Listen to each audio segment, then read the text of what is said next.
Good morning, everyone.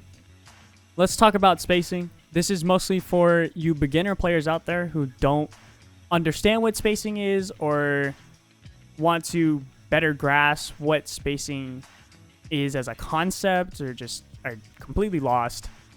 I have you covered. Depending on the game you're playing, obviously, you need to look at it in a different way. Don't just go in here and mash buttons and just do stuff. That is not spacing.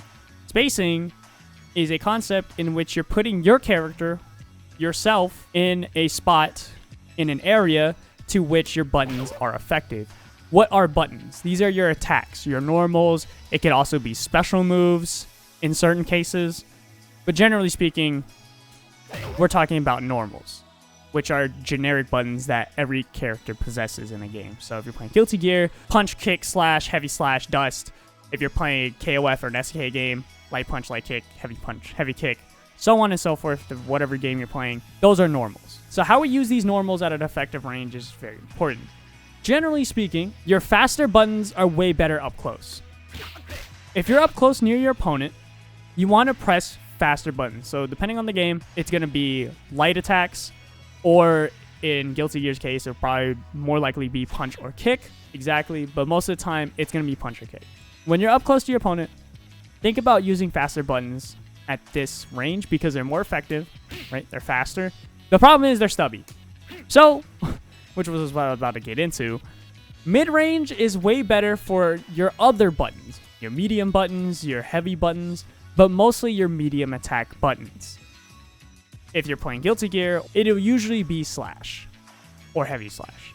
These buttons tend to be a lot better at controlling the mid space or mid-range. Do you see this distance? You're not close enough to hit these fast attacks, but you know you can still hit them. This is where you want to press buttons that have more distance to them. They cover more distance. Now, these are a lot slower, which is why you don't want to use them up close all the time, but you do want to use them in a combo. Okay, don't get it twisted. That's different. You hit them, use it in a combo. But when it comes to using spacing in a neutral way of looking at things to land a hit, these cover more space. What about if you're really far away?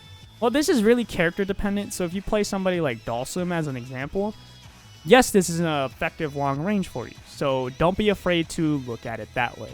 Reason why I covered that is because some people like to pick really long range characters with really big old buttons that cover the whole screen. We know what you are.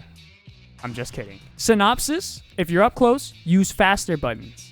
If you're at a mid-range, kind of decently far, use buttons that cover more distance. So a far slash, a medium attack button, or if you're playing an SK game, you want to press a far button, so like far D or far C. It all depends on the respective game you're playing. That's the way you want to look at it. If you're playing a very specific character that has very long range normals, then being at a very long range is not a bad idea. But how does spacing affect a character as a whole? We just talked about just normal buttons, but what about special moves? Well, special moves become effective when you understand where the special move ends. So if we look at Kain's charge attack, this one, it's better at a decent mid-range. You see here, I'm more at like tip range. So understanding where your special move ends, like where it hits, where it ends, is very important to hit just that tip range of your move in order to, one, either be safe or make it more scary and dangerous to be like, man, my opponent could do this special move. You want to use your special moves in an effective way. Learning how to space that correctly is very important. Those tend to take a little bit more time to understand. But for example, if you're playing somebody with like a get-in special move kind of like this, you want to use more of a tip range. What about fireballs? Well, fireballs are more effective where you can react to your opponent's jump in, or whatever your opponent tries to do, it becomes very reactable and easy to counteract. Don't use a fireball at like a really dumb close range, depending on your opponent's conditioning, but that's not what we're here to talk about.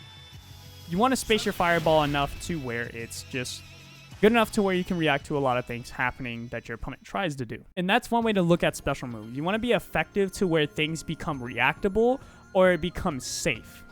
That's how you want to look at your special moves. So if I use Kain's fireball or /Kane's fireball, I want to use it in an area to where I'm able to, one, cover my opponent's options to get in on me, and two, cover myself from losing the space I control with these fireballs. And that is the effective ways as a beginner to look at special moves when it comes to spacing. That's spacing in a nutshell, in a very basic way to understand. If you found this video helpful, leave a like, subscribe, and share this video with your friends who also want to learn about spacing and get a better grasp of what it means. Watch me on Twitch Monday and Thursday every week at 4 p.m.